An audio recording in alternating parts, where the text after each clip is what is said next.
Hello, and welcome back to another Cloudisms video. I wanted to make this video to document some of the insane builds that are currently possible with Subclasses 3.0 during Season 18. Now, while I was editing this video, the Bungie TWAB just came out that detailed that they are planning on adjusting some of these subclasses to make them a little bit more in line.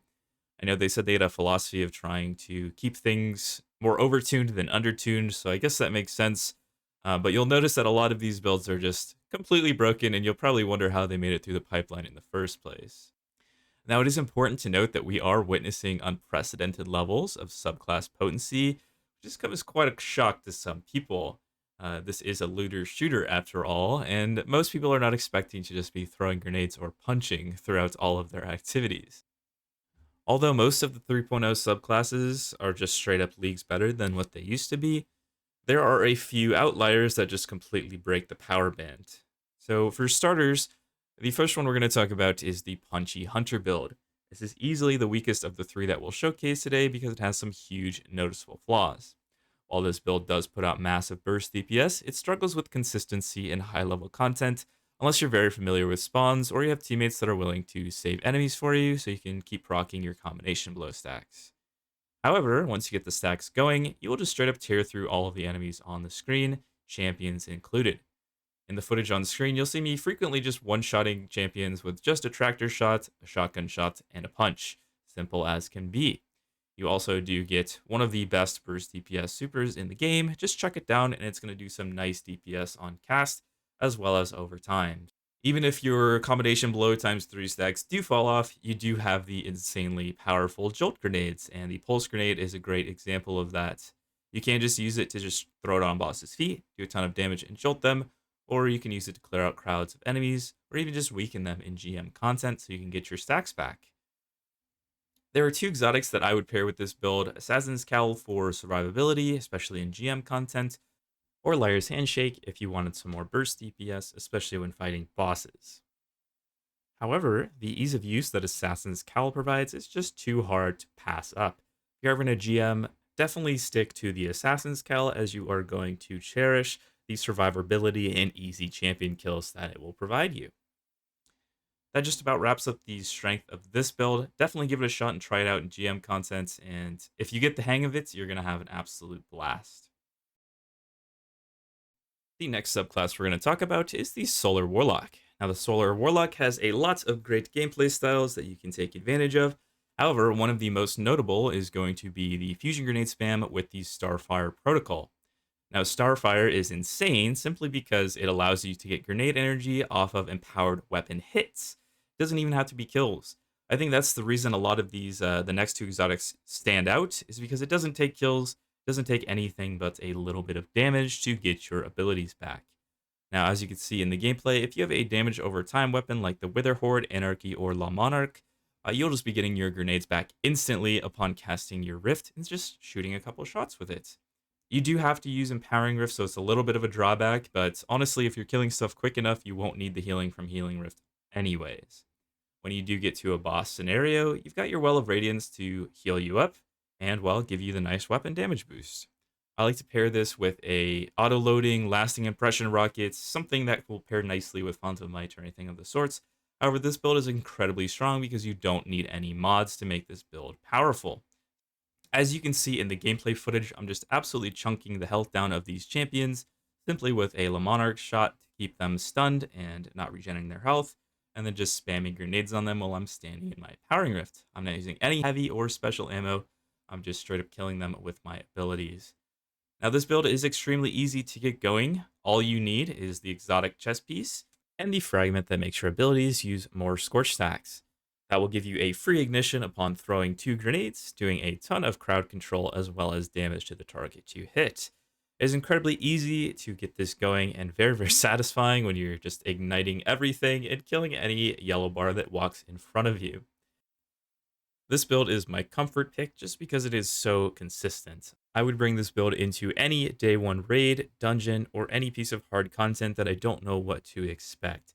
It is just too consistent to pass up, and it will do insane damage to bosses, champions, yellow bars of any kind, and just carry you through any activity. Definitely recommend trying this build out before it is inevitably patched. Now, the final subclass option that we're going to talk about is the now infamous Arc 3.0 Titan. As many of you guys know, the Arc Titan was a little bit overtuned upon launch, and it just so happens to have paired insanely nicely with one of the best exotics in the game, the Heart of Inmost Light. Similarly to Starfire, Heart of Inmost Light, or HOIL, Hoil, is insane because it doesn't require kills, it simply requires using your abilities, and on some of them, to do damage with them.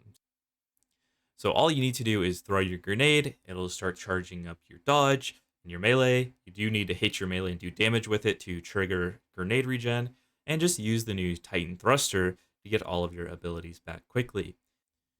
The only downside of this build that I could possibly imagine is that this build does function best with two particular mods: Solar Bomber on your class item, and Void Bolstering Detonation on your gloves. Now, with these two mods, it's basically just going to amplify the effects of the Heart of Inmost Light. By using your thruster, you're going to get a big chunk of grenade energy back, and by throwing your grenade, you're going to get your thruster back almost instantly, as you're seeing in the gameplay footage. You don't need to worry about using firepower, charge of light, any of that stuff that anybody else is talking about. These are the only two mods you need, and they're not even combat style mods. So, it is incredibly insane ability regen, and on top of that, we have the most overtuned grenades that we've ever seen in the history of Destiny 2. And I'm not even exaggerating with that.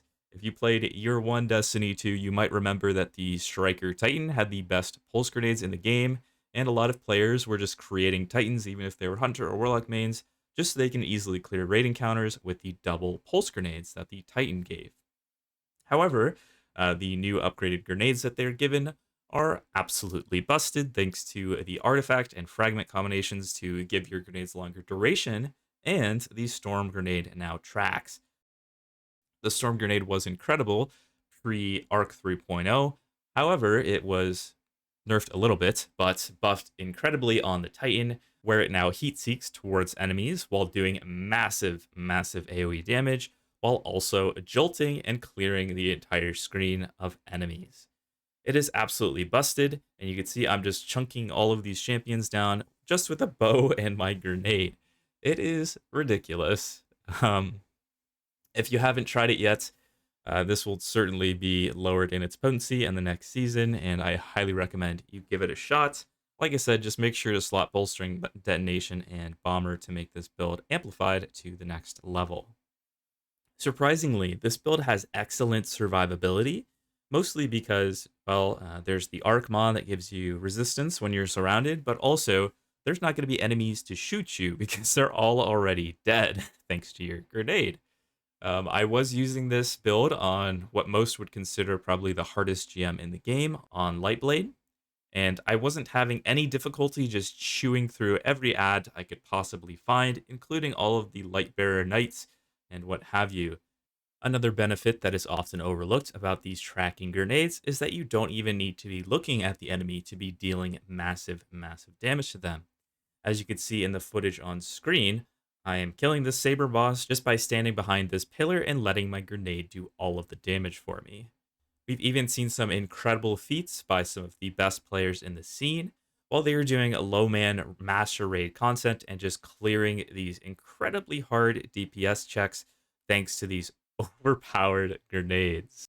It's been really interesting to see this build destroy the PvE sandbox this season, but of course it will be tuned down next season. That just about wraps up this video. I thought it'd be super interesting just to notate the strength that we've seen during this season of ability spam. Hopefully you guys enjoyed the video and were able to reminisce a little bit, maybe if this is in the future, but this was definitely the apex of power creep in the game. I definitely anticipate that we'll see some changes in the other direction coming in the next few seasons and expansions.